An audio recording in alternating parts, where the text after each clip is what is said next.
Thanks very much for watching, guys. And if you enjoyed that clip, all you got to do is tap that link and you can watch the full show.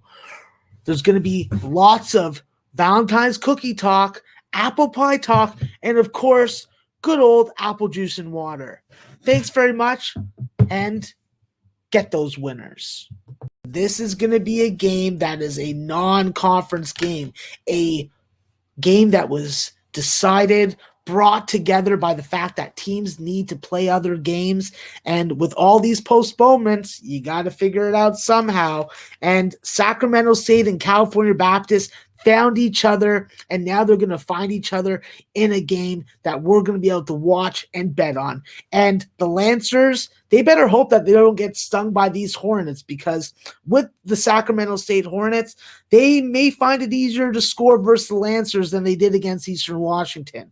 With Sacramento State, I really think that they should be more along the lines of a 5-point dog, 6-point dog. So there really isn't a ton of value on them in this game, because the line opened at 2.5 and it's down to 2 or 3, depending on where you're shopping. And with the total, I'm seeing anywhere from 144 to 145, where it opened at 144. So I think that there definitely is a variety of different ways that you can approach this game. It is important to know that Christian Terrell has returned to the lineup for Sacramento State, and with him and Zach Chappelle as your potential X-factor three-point shooters and offensive contributors, it does make it difficult for me to take Sacramento State. Does make it difficult for me not to take Sacramento State in this spot. But the issue is Sacramento State needs to hit threes. They need to get to the free throw line. They need to actually convert their free throws in the second half.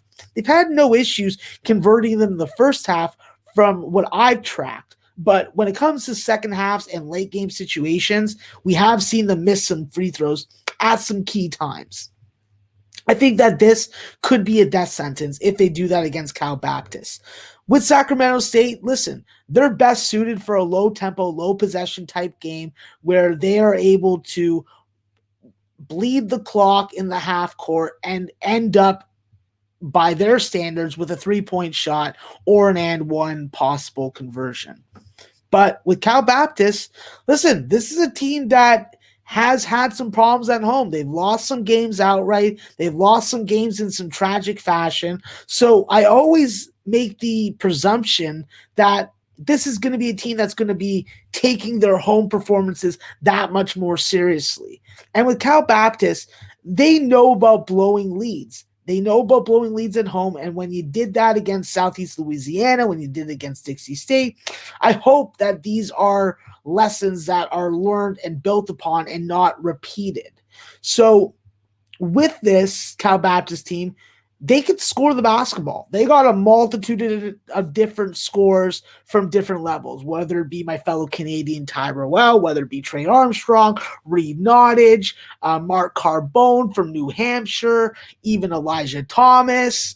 So they got a lot of guys that can score the basketball for you. The question is, can they defend? Can they get their tempo? And I think that they're going to be able to. I think that as long as Cal Baptist can keep their turnovers under 10, they can go higher scoring in the second half once they've seen what Sacramento State's trying to do against them on defense. Then it's really just going to be a matter of what their efficiency is going to be, what their point per possession is going to be, what their point per minute pace is going to be. If both these teams can be successful and hit 35% or more from the three-point line against each other, get to the free throw line, and convert their free throws higher than 70%, I do think that we're going to find a way over this number. I think that with good ball movement is going to be key from both teams, and you're going to probably get it. Brandon Davis on the Sacramento State side, and then a combination of Ty Rowell and Nottage on the Cal Baptist side.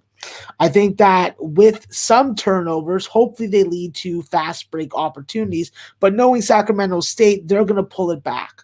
So there is definitely the hope that Cal Baptist establishes a lead and then Sacramento State has to play their basketball to try and get back in it. And that's basically what I'm counting on. I do think that this line is razor close and razor thin when it comes to value, but I'm still going to take the over 144, which is available at circa at minus 110. And I'm going to take Cal Baptist -2 at minus 110, also available at circa. So that's how I'm going to roll. I definitely think that there is going to be a time in this game that I look and I'm like, okay, if I don't like what Cal Baptist is doing, I'm going to jump on Sacramento State live. But for show purposes, by my numbers, by the numbers, this is a Cal Baptist spot. If there was familiarity and experience with these coaching staffs coaching against each other in game, maybe I'd be approaching it differently.